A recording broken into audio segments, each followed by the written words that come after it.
కమలా hospital 24 గంటల emergency మరియు lab pharmacy సౌకర్యాలతో డాక్టర్ ఆశా అశోక్ గారి ఆధ్వర్యంలో గత 2 సంవత్సరాలుగా అతి తక్కువ ధరలో అత్యున్నత వైద్యం అందిస్తూ ఎన్నో క్రిటికల్ సర్జరీస్ తో పీర్జాదిగూడ పరిసర ప్రాంతాల ప్రజలకు వైద్య సేవలందిస్తోన్న ప్రఖ్యాత హాస్పిటల్ కమలా హాస్పిటల్. కేంద్ర ప్రభుత్వం ప్రవేశపెట్టిన సంక్షేమ పథకాలను ఎంఐఎం అడ్డుకుంటుందని బీజేపీ జాతీయ నాయకురాలు ఖుష్బూ ఆరోపించారు. శుక్రవారం భాగ్యలక్ష్మి దేవాలయాన్ని ఆమె బీహార్ ఎంపీ రాధాసింగ్తో కలిసి సందర్శించి ప్రత్యేక పూజలు నిర్వహించారు. అనంతరం ఖుష్బూ మాట్లాడుతూ కేంద్రం ప్రవేశపెట్టిన సంక్షేమ పథకాలను అమలు కానీయకుండా అడ్డుకుంటున్న ఎంఐఎంకు తగిన బుద్ధి చెప్పాలని ఆమె కోరారు.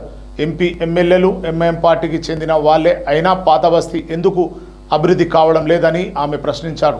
కేంద్రంలోని బీజేపీ సర్కార్ పాత బస్తీని అన్ని రకాలుగా అభివృద్ధి పరుస్తుందని, బీజేపీకి ఒక్కసారి అవకాశం కల్పించాలని ఆమె పాత బస్తీ ప్రజలకు విజ్ఞప్తి చేశారు.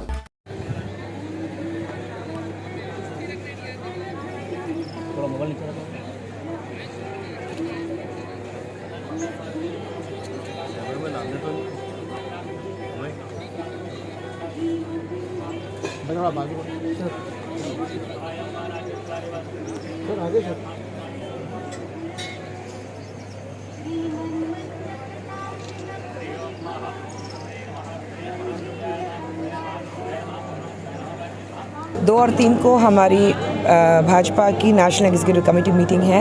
उस सिलसिले में हम सब लीडर्स यहाँ आए हुए हैं, लेकिन मुझे फ़िलहाल चार मीनार का इंचार्ज बनाया गया है, तो उस सिलसिले में हमारी मीटिंग भी थी। चार मीनार में जो हमारे जितने भी कार्यकर्ता हैं, हमारे लीडर्स हैं, उनके साथ हमारी मीटिंग थी। तो वो मीटिंग ख़त्म करने के बाद बाजू में ही हमारे मंदिर है, तो सभी लोग आते हैं यहाँ पर आशीर्वाद लेते हैं माता का। तो मैं कहीं दूसरी तो हूँ नहीं, बस आई थी, माता से आशीर्वाद लिया है और फिर कल से हमारी एक साथ मीटिंग शुरू होगी। 2 और 3 को हमारी बहुत बड़ी मीटिंग है, हमारे प्रधानमंत्री जी आ रहे हैं, तो बस उस सिलसिले में हम सब हैदराबाद में हैं। हैदराबाद के ओल्ड सिटी में आज वक्त आप मौजूद हैं जी, जहाँ पर एमआईएम का कब्जा है जी। तो ऐसे में बीजेपी के आपके यहाँ के वर्कर्स को क्या आप मैसेज देंगे? हम सिर्फ वर्कर्स को नहीं, हम तो लोगों से वोट मांगते हैं, तो हम लोगों को सिर्फ इतना कहेंगे कि आज हिंदुस्तान इतना आगे बढ़ रहा है, जहाँ भी जाओ दुनिया भर में लोग पलट के कहते हैं कि हिंदुस्तान कितना आगे बढ़ा है। हमारे जो प्रधानमंत्री नरेंद्र मोदी जी जो हैं, उनको देख के लोग आज सलाम कर रहे हैं, देश को देख के सलाम कर रहे हैं। चाहे वो कोविड हो या कोई भी किस्म की एक प्रॉब्लम हो, इंडिया सबसे आगे एक प्रॉब्लम का सल्यूशन निकालने में है।